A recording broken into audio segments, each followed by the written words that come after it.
Welcome back. One Jamaica. It's 5 minutes after 11. I'm with you until 12 o'clock, and we're coming out of a robust discussion there with Latoya West Blackwood about Garvey, and we also heard from Morgan Heritage, Black Man's Paradise. So we're focusing around some of those things, empowerment and understanding Black philosophy. Zoomers, we are back with you. Hi, David. Hi, Lisa. Saw Lorna and Angela in, and they ran out. Yes, in a lot of ways, Marcus Garvey is a human being, but very much important in our understanding of self in the region, and still valid for us in this 21st century. So, it's critical that we still talk around, especially looking at where we are now and seeing the return of so many, as I say, xenophobic ideas and tropes. One thing that I'd like to mention as we head towards our next discussion, of course, is that in talking up again a lot about that Black discussion and the Spanish-speaking countries, some Spanish-speaking countries, even in this region, practice something, a whitening of the population. They call it blanqueamiento. Blanqueamiento, where black women were actually sterilized so that they would not have black children. So and you can Google it, BLANQUEAMIENTO, blanqueamiento. And so in a lot of ways we need to understand where we sit and how we sit in this world and how we try to understand our own philosophies. It's very critical and very important. And so yes, I'm unmuted, people. You're hearing me good. We are all here on the stream and on the Zoom. Now we're going to have a discussion about a very contemporary set of activities. We're going to be talking about technology and the use of computer technology, gaming technology. And I know some of our Zoomers are very big on some of these things. We're talking now with Brendan Hames, who is responsible for overseeing the business activities of International Game Technology, IGT, throughout the Caribbean region. Both current operations in Anguilla, Antigua and Barbuda, Barbados, Bermuda, the Dominican Republic, Jamaica, Puerto Rico, St. Kitts and Nevis, St. Martin, Trinidad and Tobago, and the U.S. Virgin Islands. So he's joining us. Hi, good day.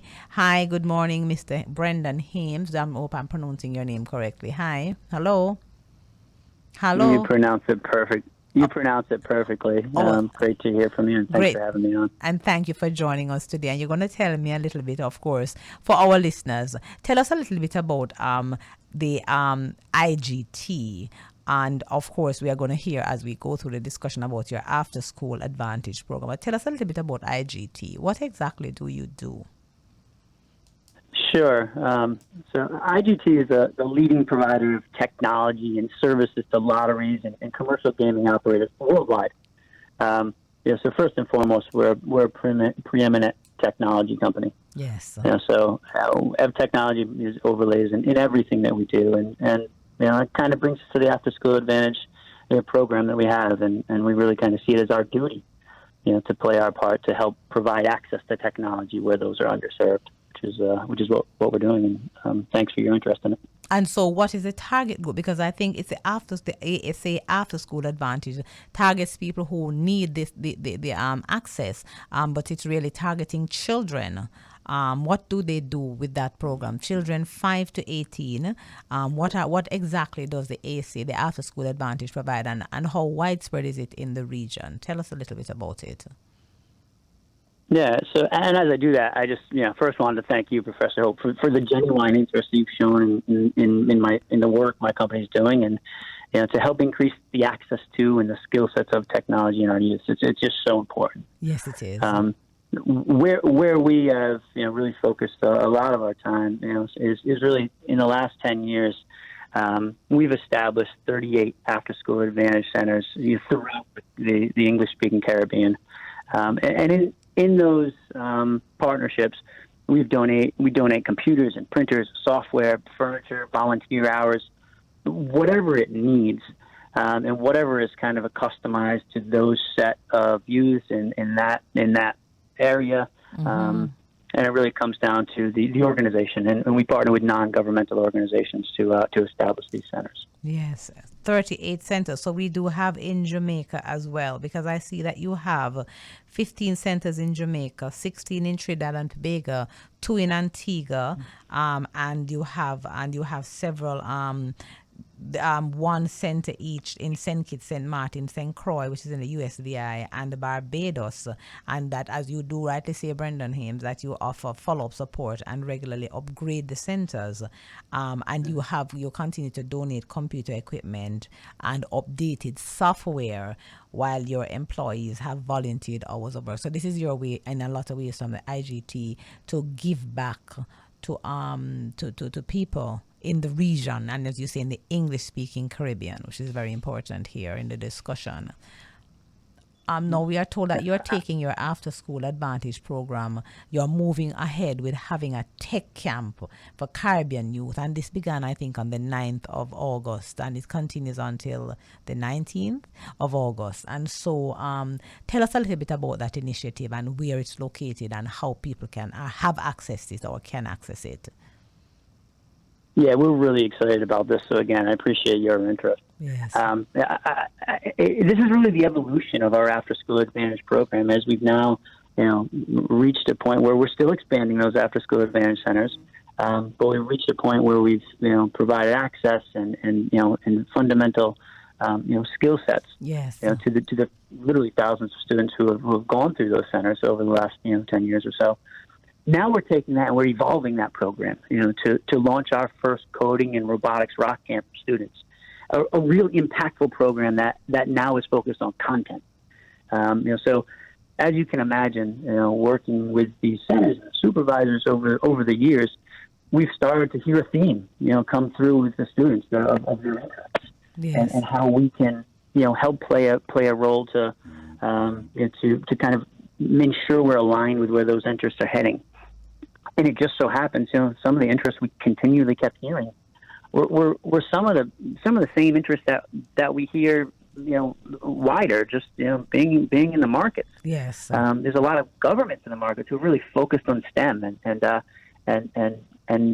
making sure that there's access there. So this after school coding and robotics rock camp is serving 36 students right now from 5 different countries in the Caribbean. Yes. Who are all virtually meeting now as we speak. And they've, as you correctly pointed out, it's going through last week and this week. And it's really working on the skill sets of coding and robotics and where those are impactful to benefit their lives and try to open eyes to potential career paths in the future. So then, and this is a very important move because in a lot of ways, the ASA, the After School Advantage Program, which you say has been ongoing for how many years? 10 years? 2010, so 10 or 11. Almost 11 years, or a decade, more than a decade. And now we have the Coding and Robotics Tech Camp. This is what it's called. I'm trying to get the name right. Coding and Robotics. Yes. So, you got it. So these initiatives, in a lot of ways, out of IGT, are providing children in the region. And you see the Tech Camp, the Coding and Robotics Tech Camp, is across 36 students, 5 different countries. So you're doing it virtually. So it's being done virtually using the internet sources. And it sounds as if you're giving the young people a lot of opportunities in a lot of ways, Brendan Hames, out of the IGT, to engage with technology at a level where they can prepare themselves for career paths in the future that can only, redound to their benefit and to the region's benefit. What are some of the career paths that some of these young people might be engaged, looking forward to because of the way that they have been introduced to the technology, to things like coding and robotics, out of the work that the IGT is doing? What are some of the things that they could look forward to? Yeah, I mean, the benefit of technology, as you know, is it overlays every kind of profession. Yes. So some of the students who talk about being a veterinarian or a doctor. Yes. Or really involved in technology. These are the kind of skills that we really see are able to be overlaid into any type of career path. So it's really just opening eyes and not necessarily segmented on one particular area. And I remember my first introduction, and this was a long time ago. I mean, a long time ago. My first ever introduction to anything to do with computers was and this is, laughing is gonna laugh. I did a COBOL programming class a long time ago. Yeah, COBOL is source programming. A long time ago. It was held by can't remember the gentleman's name, but it was held at my alma mater. It was an evening class because I was curious about the technology that was emerging, and I wanted to have that was the first computer class I ever attended. And so I learned COBOL programming, MS-DOS, and learned a little bit about, the fundamentals of that, which then this was at the beginning of what we in this region, Jamaica, would start to, get, the first wave of the technology that would come here. And then I learned work with the IBM display right at the first level and the large floppy disks. I'm advanced in age. So I went through all these generations, Word Perfect, before we got to the Microsoft era, all of these things, and all the various sizes of floppy disks. I had to work through all of them till we got dial up with the screeching sound, which none of our young people have to work with anymore, and the long journey to download anything at all. So I've been through the generations, and so listening to you talk about giving young people 5 to 18 an opportunity through your program to actually bond with the technology and learn about it in a world, Brendan Himes, that is everything, all careers, anything you do, and just our lives are so involved with technology. I'm very excited about the prospects because you're empowering the young people of the region, and so we are happy to hear that that IGT is taking this step. Indeed, like really exciting for me. I'm very excited. Yes. We are too. I mean, it's the first time our company, a global company, has ever done this. So we're really, doing a first of the kind, coding robotics camp, which is fully funded by IGT, and we're trying to, use this as an example, to help, as you said, students, whether it's in a career path or just become critical thinkers, innovators, problem solvers, just technologically savvy. Yes, and be savvy. We're quite confident. If you have that savviness, you're helping yourself in the future. And, in the future. So as I say that, Yes. So tell me, how are you? You bring up COBOL. I brought up COBOL. Yes, COBOL is like COBOL is like, source. Yeah. I mean, you bring that up, and it just brings the analogy of, this program would not be possible without, an amazing team that we partnered with at Mona Geoinformatics Institute there at the University of West Indies in Mona. Dr. Paris Liao and the team, yes. And I was about to ask you about that. Yes. Well, I wanted to ask you before we got to talking about your partnership with the Mona Geoinformatics Institute on my campus, the Mona campus, and with my colleague, Dr. Paris Liao. I wanted to ask you about the selection, because I just got a message here. How were the people selected for your camp? Because people are interested in hearing how you selected the young people for the camp. How did you select them? Yeah, so we really left that up to the supervisors of each one of these 38, centers to run this as really a pilot program. I mean, that's really what the intent here is, is to pilot this and make sure it evolves and we get input, and then we broaden it. So the selection process for this was really up to the supervisors of those 38, centers to bring, some identified individuals together who are participants in those after-school advantage centers. And it's free, and the camp is 100%. Free. 100% free. Again, that's a question. So tell us about the formation of the partnership, because we know that you have a partnership with the Mona Geoinformatics Institute on the Mona campus. Dr. Paris Liao and the team. Tell us about how the partnership was formed with the Mona Geoinformatics Institute. Tell us a little bit about that and what it means and how it works.